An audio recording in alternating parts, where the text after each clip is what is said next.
सन्निकर्ष इंद्रिय और पदार्थों का जो आपस में संबंध होता है वह सन्निकर्ष कहलाता है। इसका लक्षण प्रदान करते हुए तर्क संग्रह में कहा गया है, प्रत्यक्ष ज्ञान हेतुरिंद्रियार्थ सन्निकर्षः षड्विधः संयोगः संयुक्त समवायः संयुक्त समवेत समवायः समवायः समवेत समवायः विशेषण विशेष्य भावश्चेति। अर्थात प्रत्यक्ष ज्ञान का हेतु इंद्रिय और पदार्थ का सन्निकर्ष 6 प्रकार का है। संयोग सन्निकर्ष, संयुक्त समवाय सन्निकर्ष, संयुक्त समवेत समवाय सन्निकर्ष, समवाय सन्निकर्ष, समवेत समवाय सन्निकर्ष और विशेष विशेषण भाव। इन षड्विध सन्निकर्षों में जो पहला सन्निकर्ष है वह है संयोग सन्निकर्ष।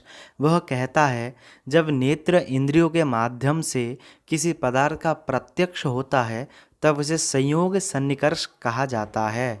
चक्षुषा घट प्रत्यक्ष जनने संयोगः सन्निकर्षः, जैसे चक्षु से घटादि का प्रत्यक्ष होना। इसके बाद संयुक्त समवाय सन्निकर्ष में कहा गया है, जब चक्षु इंद्रिय के द्वारा किसी पदार्थ के रूप का प्रत्यक्ष होता है तब उसे संयुक्त समवाय सन्निकर्ष कहा जाता है। घट रूप प्रत्यक्ष जनने संयुक्त समवायः सन्निकर्षः, जैसे चक्षु से घट के रूप का प्रत्यक्ष होना संयुक्त समवाय सन्निकर्ष कहलाता है। इसके बाद संयुक्त समवेत समवाय सन्निकर्ष कहता है, जब नेत्र इंद्रिय के द्वारा किसी पदार्थ के रूप की जाति का प्रत्यक्ष होता है तब उसे संयुक्त समवेत समवाय सन्निकर्ष कहा जाता है। रूपत्व सामान्य प्रत्यक्षे संयुक्त समवेत समवायः सन्निकर्षः, अर्थात जैसे चक्षु से घट के रूप की जाति का अर्थात रूपत्व का प्रत्यक्ष होना संयुक्त समवेत समवाय सन्निकर्ष है। इसके बाद आता है समवाय सन्निकर्ष। ये उनमें से अलग है और ये काफ़ी कॉम्परेटिव एग्जामों में भी पूछा जाता है। समवाय सन्निकर्ष में कहा गया है, जब श्रोत्रेंद्रियों के द्वारा किसी शब्द का प्रत्यक्ष होता है तब उसे समवाय सन्निकर्ष कहते हैं।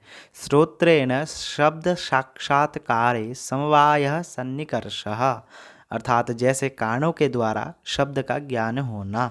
इसके बाद समवेत समवाय सन्निकर्ष कहता है, जब श्रोत्रेंद्रिय के द्वारा किसी शब्द की जाति अर्थात शब्दत्व का प्रत्यक्ष होता है तब उसे समवेत समवाय सन्निकर्ष कहते हैं। शब्दत्व साक्षात्कारे समवेत समवायः सन्निकर्षः, अर्थात जैसे कानों से शब्द की जाति का प्रत्यक्ष होना समवेत समवाय सन्निकर्ष कहलाता है। इसके बाद जो अंतिम सन्निकर्ष है वह है विशेषण विशेष्य भाव, अर्थात जब नेत्र इंद्रिय के द्वारा किसी पदार्थ के अभाव का ग्रहण होता है या फिर अभाव का प्रत्यक्ष होता है तो उसे विशेषण विशेष्य भाव सन्निकर्ष कहा जाता है। लक्षण प्रदान करते हुए कहा गया है, अभाव प्रत्यक्षे विशेषण विशेष्य भावः सन्निकर्षः, अर्थात जैसे चक्षु से घट के अभाव का प्रत्यक्ष होना विशेषण विशेष्य भाव सन्निकर्ष कहलाता है। अब षड्विध सन्निकर्ष को यदि हम डायग्राम के माध्यम से समझे तो ये षड्विध सन्निकर्ष इस प्रकार है। संयोग सन्निकर्ष में नेत्र के माध्यम से पदार्थ का प्रत्यक्ष होता है, जैसे चक्षु से घटादि का प्रत्यक्ष होना। संयुक्त समवाय सन्निकर्ष में नेत्र के माध्यम से पदार्थ के रूप का प्रत्यक्ष होता है, अर्थात वह पदार्थ किस रूप का है, नीला, पीला, रक्त, हरित इत्यादि।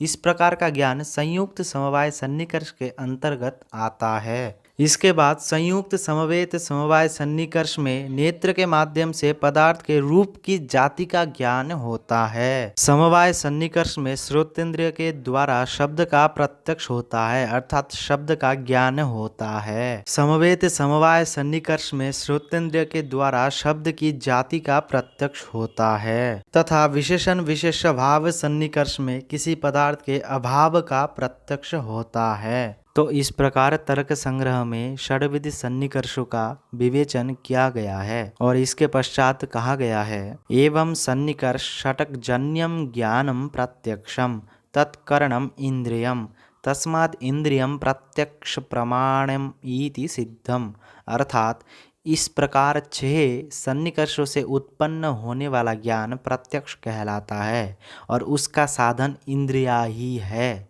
अतः इंद्रिया ही प्रत्यक्ष प्रमाण है, यह सिद्ध होता है। तो ये था हमारा आज का वीडियो, षड्विधि सन्निकर्षों का विवेचन। अगर आपको ये वीडियो अच्छा लगा तो प्लीज़ वीडियो पे लाइक कर दीजिए और साथ ही चैनल पे नए हो तो चैनल को सब्सक्राइब कर दीजिए और इस वीडियो को ज़रूर अपने कॉलेज ग्रुप के साथ शेयर करें ताकि इस वीडियो का लाभ सभी ले सके। तो आज के इस वीडियो में इतना ही, मिलते किसी नए वीडियो में, तब तक के लिए जय हिंद, वंदे मातरम।